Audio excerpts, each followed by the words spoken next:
আজকের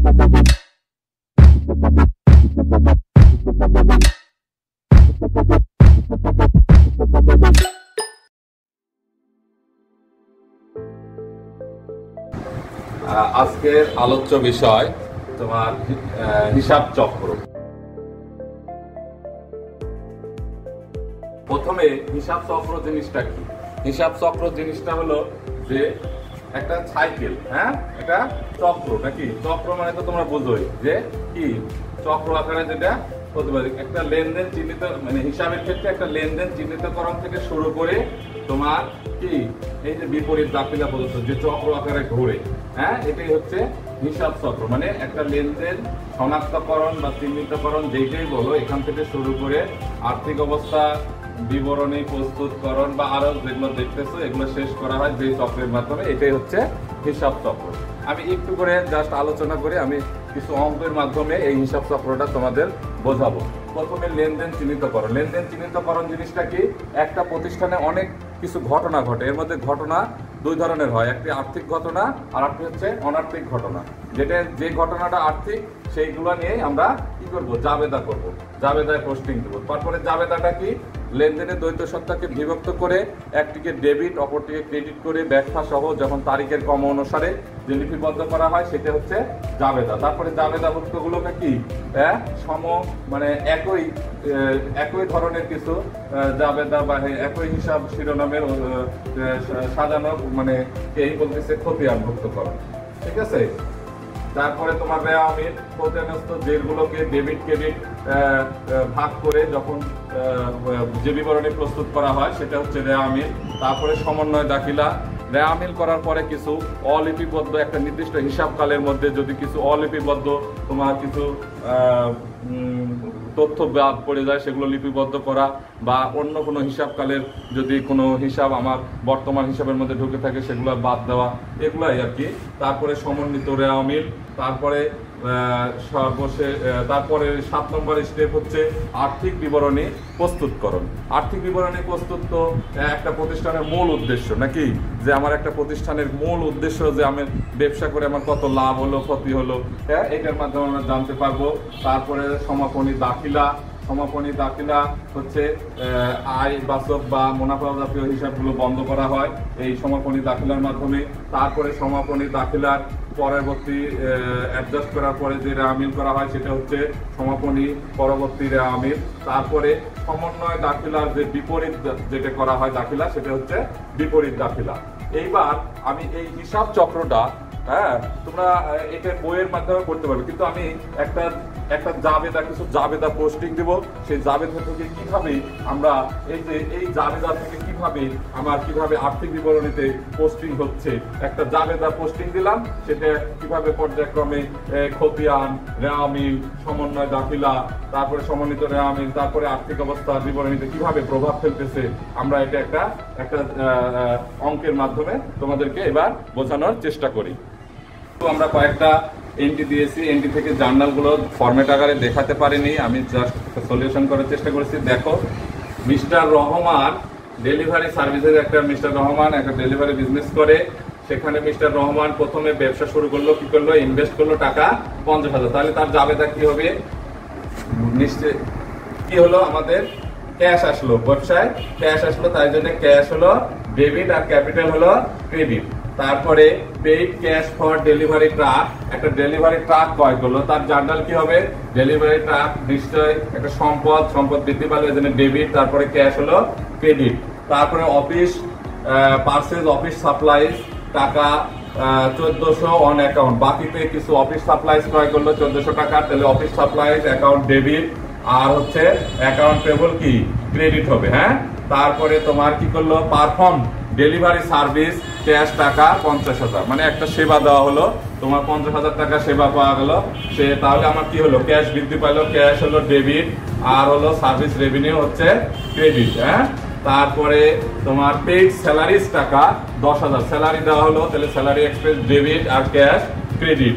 তারপরে mister Rahman withdraw টাকা 5,000 ফর পার্সোনাল ইউজের, মানে ব্যক্তিগত প্রয়োজনে যখন কোনো টাকা উত্তোলন করে তখন তোমরা নিশ্চয়ই জানো ড্রয়িং হচ্ছে ডেবিট আর ক্যাশ ক্রেডিট। এটা আমরা আমরা হিসাব চক্রের তৃতীয় ধাপ কি ছিল, লেজার। আমরা এটা লেজারের মাধ্যমে দেখাবো। এই জাবেদাটাকে, এই জাবেদা, এটা কি জাবেদা গুলোকে আমরা খতিয়ানস্থ করব। খতিয়ানস্থ কিভাবে করব তুমি দেখো, এটা ব্রিটিশ না আমেরিকান ফরম্যাটে দেখানো হয়েছে, বা জের ছক বলে এটাকে। কি বলে? জের ছক। জের ছকে আমরা দেখাচ্ছি এটা খতিয়ানের দুটি ছক আছে তোমার, একটা হচ্ছে টি ছক, একটা হচ্ছে জের ছক। আমি জের ছকে এটা দেখালাম, ঠিক আছে। তাইলে আমরা প্রথমে খতিয়ান যতগুলো আছে আমরা সবগুলো এখানে করে দেখাবো না, একটা দেখায় আর বাকিগুলো তোমরা দেখে নিও। হ্যাঁ, তাহলে আমরা প্রথমে করি ক্যাশ অ্যাকাউন্ট। মনে করো কি করব, ক্যাশ অ্যাকাউন্ট। এই যে ক্যাশ অ্যাকাউন্ট করলাম। তাহলে ক্যাশের বিপরীত কি আছে, কি কারণে এই ক্যাশটা আসলো। বিপরীত বলতে কি কারণে এই ক্যাশটা আমার প্রতিষ্ঠানে আসলো, ক্যাপিটালের কারণে। তাহলে আমরা এখানে কি লিখবো, উল্টাটা ক্যাপিটাল, ঠিক আছে। আমার ক্যাশের টাকা কোথায় আছে, ডেবিটে আছে, তাই জন্য আমি কি লিখবো, ব্যালেন্সের ঘরে ডেবিটে লিখবো। টাকাটাও ডেবিটে লিখবো, ব্যালেন্সও চলে যাবে ডেবিটে। হ্যাঁ, তারপরে ক্যাশ আর কোথায় আছে, 2 নম্বরে আছে। দুই নম্বরে কি আছে, ক্যাশ আছে। এবার কোথায় আছে, ক্রেডিট।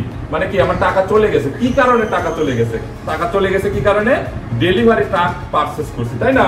তাহলে আমার টাকাটা এবার কোথায় আছে, ক্রেডিটে। আমি ক্রেডিটে দেখাবো। তাহলে আমার যখন ডেবিট হবে যোগ করব, ক্রেডিট হলে যোগ করব, যখন বিপরীত হবে আমি বিয়োগ করবো। তাই 5 লাখ থেকে 4 লাখ বিয়োগ করলে কত হয়, 1 লাখ, ঠিক আছে।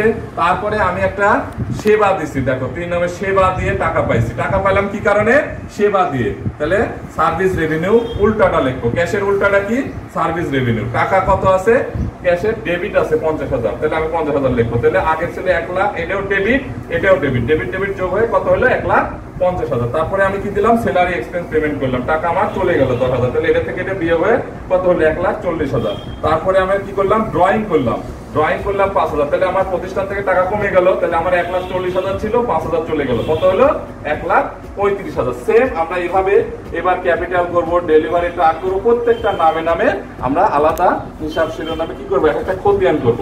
এই খতিয়ানটা তোমরা একটু করে নিও, এভাবে যা খুব ইজি একটা বিষয়। আমরা খতিয়ানগুলো থেকে কিভাবে খতিয়ানের যেগুলো রেওয়া মিলে দেখানো হয়, পোস্টিং দেওয়া হয়, এবার আমরা রেওয়া মিল করে দেখাই। তাহলে আমরা খতিয়ান থেকে এবার তোমাদেরকে দেখাবো পরবর্তী স্টেপ, ট্রায়াল ব্যালেন্স বা কি রেওয়া মিল। এটাকে বলে রেওয়া মিল। হ্যাঁ, রেওয়া মিল। তাহলে আমরা খতিয়ানস্থ যেগুলা ট্রান্সফার করলাম, রেওয়া মিলে ডেবিট ক্রেডিট করে তোমরা ভালো করে বুঝো। ক্যাশ, তারপরে ক্যাপিটাল, ক্রেডিট, তারপরে ডেলিভারি ট্যাগ একটা অ্যাসেট, তাই জন্য ডেবিট করলাম। তারপরে তোমার কি করলাম, সাপ্লাইজ, তারপরে account payable, service revenue, salaries expense, drawing, ঠিক আছে। এখন এই রেওয়া মিল করার পরে দেখা গেল কিছু তোমার সমস্যা পাওয়া গেল, যেমন সাপ্লাইজ অন হ্যান্ড টাকা। আমার সাপ্লাইজ ক্রয় করছিলাম কত, 1400, কিন্তু পরে যায় দেখা গেল 400। তার মানে কি হয়েছে, 1000 টাকা এক্সপেন্স হয়ে গেছে। তারপরে স্যালারিজ আউটস্ট্যান্ডিং আছে 2000, মানে কি এটার জাবেদা এগুলো কি হবে, সাপ্লাইজ, তাহলে অন হ্যান্ড মানে কি সাপ্লাইজ এক্সপেন্স ডেবিট, আর কি সাপ্লাইজ ক্রেডিট 1000। তারপরে স্যালারিজ আউটস্ট্যান্ডিং স্যালারিজ, তাহলে কি হবে, স্যালারি এর জাবেদা কি হবে, সমন্বয় জাবেদা স্যালারি এক্সপেন্স ডেবিট আর স্যালারিজ পেয়েবল ক্রেডিট। এবার আসো ডিপ্রিসিয়েশন অন হ্যান্ড টাকা, দেখা গেল কি ডিপ্রিসিয়েশন ডেলিভারি ট্রাক কত টাকা, 1000 টাকা। তাহলে এটার জাবেদা কি হবে, ডিপ্রিসিয়েশন এক্সপেন্স ডেবিট আর হলো তোমার কি অ্যাকুমুলেটেড ডিপ্রিসিয়েশন ক্রেডিট। এইটা পরবর্তী স্টেপ আমাদের হচ্ছে কি আছে তোমার ফিনান্সিয়াল স্টেটমেন্ট। ফিনান্সিয়াল স্টেটমেন্টের কয়েকটা স্টেপ আছে, যেমন income statement, owners equity, balance sheet. আমরা এখন ইনকাম স্টেটমেন্টটা দেখাবো। এটা পরবর্তী স্টেপ কিন্তু আরেকটা বাদ গেছে, তোমরা এটা বুঝে নিও। সেটা হলো যে এই অ্যাডজাস্টমেন্টের পরও আছে কি অ্যাডজাস্টেড ট্রায়াল ব্যালেন্স হয়, সেটা আমরা এখানে মৌখিকভাবে এখন দেখায় দিলাম, সময় কমে। হ্যাঁ, ঠিক আছে। তাই আমরা এখান থেকে এই অ্যাডজাস্টমেন্ট ধরে নিয়ে করব, ঠিক আছে। এরপরেই হলো ফিনান্সিয়াল স্টেটমেন্ট। এবং ফিনান্সিয়াল স্টেটমেন্টের আমরা কিছু স্টেপ দেখালাম। কি প্রথমে ফিনান্সিয়াল স্টেটমেন্ট, ইনকাম স্টেটমেন্ট। এই ইনকাম স্টেটমেন্টের প্রথমে কাজ কি, আমার আয় খুঁজে বের করা, রেভিনিউ। হ্যাঁ, এখানে সার্ভিস রেভিনিউ কত টাকা আছে, আমার 50,000 টাকা, এই যে দিয়েছিলাম 50,000। ঠিক আছে। তারপরে আমার এই পরবর্তী কাজ কি, এক্সপেন্স গুলো খুঁজে বের করা। এখানে এক্সপেন্স কি কি আছে তোমার, যদিও সাপ্লাইজ এক্সপেন্স ছিল না, পরে দেখা গেল সাপ্লাইজ অনেক 400, তার মানে কি হয়েছে 1000 টাকা সাপ্লাইজ এক্সপেন্স হয়ে গেছে। তাহলে সাপ্লাইজ এক্সপেন্স, তারপরে স্যালারিজ এক্সপেন্স কত ছিল আমার 10,000, কিন্তু পরে দেখা যাচ্ছে আউটস্ট্যান্ডিং আছে 2000, এই জন্য 10 আর 2 কত হয়ে গেল 12,000 হয়ে গেল। এবার আসো ডিপ্রিসিয়েশন। ডিপ্রিসিয়েশন একটা এক্সপেন্স, হ্যাঁ ডিপ্রিসিয়েশন হলো তোমার কত হলো, ডিপ্রিসিয়েশন একটা কি খরচ জানো, অনগদ খরচ, যে খরচে টাকা লাগে না কিন্তু একটা খরচ, ঠিক আছে।